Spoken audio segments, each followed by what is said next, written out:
शर्मा और आप देख रहे हैं AGTV। तालिबान की अफगान सत्ता में वापसी से पूरी दुनिया में चिंता बढ़ने के साथ भारत के लिए भी चुनौतियां खड़ी हो गई हैं। तालिबान द्वारा अफगानिस्तान पर कब्जा कर लेने से आशंका इस बात की भी है कि पाकिस्तान पोषित और अन्य देशों द्वारा समर्थित आतंकी संगठनों को बढ़ावा मिल सकता है। भारत को अपनी सुरक्षा व्यवस्था को और मजबूत करने के साथ ही समय रहते सतर्कता बरतने की आवश्यकता है। अफगानिस्तान में किसी प्रकार का उथल पुथल होने पर उसका सीधा असर भारत पर भी पड़ सकता है। कैसे, देखिए ये रिपोर्ट। तालिबान की अफगान सत्ता में वापसी से पूरी दुनिया में चिंता बढ़ने के साथ भारत के लिए भी चुनौतियां खड़ी हो गई हैं।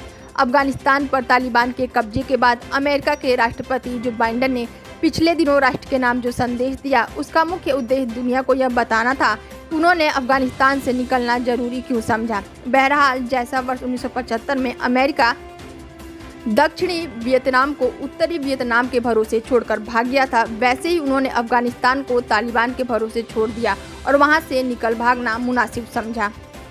जिस समय अमेरिका ने अफगानिस्तान से अपने सैनिकों को वापस बुलाने की प्रतिक्रिया शुरू की, उसी समय से तालिबान ने अपने आगे बढ़ते ही रफ्तार भी तेज कर दी और रविवार को अशरफ गनी युग के अंत के साथ ही तालिबान के लड़ाके राजधानी काबुल में दाखिल हो गए। तालिबान के सत्ता में आने का अर्थ है अफगानिस्तान में पाकिस्तानी सेना और साथ ही अफगानिस्तान, पाकिस्तान और चीन एक साथ होना। साथ ही आपको बता दें कि अमेरिका अफगानिस्तान से निकल चुका है। ईरान जैसा देश अपनी स्थिति पुनः मजबूत करेगा। भारत के लिए सीमा सुरक्षा, शरणार्थी समस्या और आतंकवाद से निपटने के लिए चुनौतियां होंगी, क्योंकि अब तालिबान, पाकिस्तान और चीन मिलकर भारत को अस्थिर करना व सीमा विवाद बढ़ाने पर काम करेंगे। अफगानिस्तान पर तालिबान की राज की शुरुआत होते ही वहां लोगों में देश छोड़कर भागने की होड़ लग गई। ऐसे में भारत के लिए शरणार्थी समस्या बड़ी चुनौती बनकर सामने आ सकती है। पिछले कुछ वर्षों से पश्चिम एशिया ने सीरियाई संकट के कारण यूरोप में सीरियाई शरणार्थियों की संख्या में भारी वृद्धि हुई और 2014 के अंत तक सीरिया विश्व का सबसे अधिक शरणार्थी पैदा करने वाला देश बन गया था। लेकिन अब अफगानिस्तान सबसे अधिक शरणार्थी पैदा करने वाला देश बनने की ओर बढ़ चला है। बता दें कि संयुक्त राष्ट्र प्रमुख एंटोनियो गुस्तार का कहना है कि अफगानिस्तान में बढ़ते संघर्ष के कारण इस साल की शुरुआत से लेकर अब तक करीब 3.6 लाख लोग विस्थापना के लिए मजबूर हुए हैं। करीब 15,000 लोग तो कुछ साल पहले ही अफगानिस्तान छोड़कर दिल्ली भाग गए थे और यहां शरणार्थियों का जीवन जी रहे हैं। बीते कुछ ही वक्त में अफगानिस्तान में तालिबान के बढ़ते कदमों ने शरणार्थी समस्या को बढ़ा दिया है। अफगानिस्तान में संयुक्त राष्ट्र सहायक मिशन के अनुसार वर्ष 2015 की पहली छमाही में सुरक्षा बलों और विद्रोहियों के मुठभेड़ में लगभग 5,000 नागरिक मारे गए। वहीं दूसरी ओर पूर्व अफगानिस्तान में इस्लामिक स्टेट की उपस्थिति में सुरक्षा के मुद्दे को और जटिल बना दिया है। पश्चिमी ताकत के चले जाने के बाद अफगानिस्तान में आतंकी संगठनों के फिर से सिर उठाने के लिए समूचे विश्व चिंतन में है।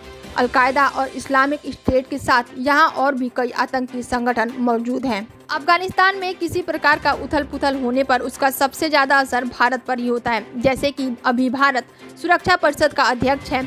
अपनी अध्यक्षता के पहले दिन ही भारत को अफगानिस्तान से संयुक्त राष्ट्र को एक शांति सेना भेजने का प्रस्ताव पास करना चाहिए था, लेकिन यह नहीं हो सका। यह काम अभी भी करवाया जा सकता है। सभी जानते हैं कि तालिबान पाकिस्तान का ऋणी है, लेकिन वह भारत का दुश्मन नहीं है। उन्होंने अफगानिस्तान में भारत का निर्माण कार्यों का आभार माना है और अपने मत स्पष्ट करते हुए कश्मीर को भारत का अंतरिम मामला भी बताया है। यहाँ तक कि तालिबान भारत को आश्वासन भी दे चुका है कि वो अफगान की जमीन को भारत के खिलाफ किसी हमले के लिए इस्तेमाल नहीं होने देगा। ऐसे में समय आ गया है जब हम अपनी सीमा सुरक्षा को मजबूत करें और आतंकवाद से निपटने के लिए अलग रणनीति बनानी होगी। अन्यथा पाकिस्तान, अफगानिस्तान और चीन मिलकर भारत को परेशान करने में कोई कसर नहीं छोड़ेंगे। अगर पाकिस्तान पर तालिबान के कब्जे को दूरदर्शी रूप से देखा जाए तो भारत के लिए खतरनाक हो सकता है, क्योंकि जिस तरह से पिछले कुछ समय से तालिबान को पाकिस्तान ने संरक्षण दे रखा है और पर्दे के पीछे से चीन भी उसकी मदद कर रहा है, यह सबसे भारत के लिए खतरनाक साबित हो सकता है। इसलिए भारत को इस संबंध में अपना कदम बहुत ही फूंक कर आगे बढ़ाना होगा।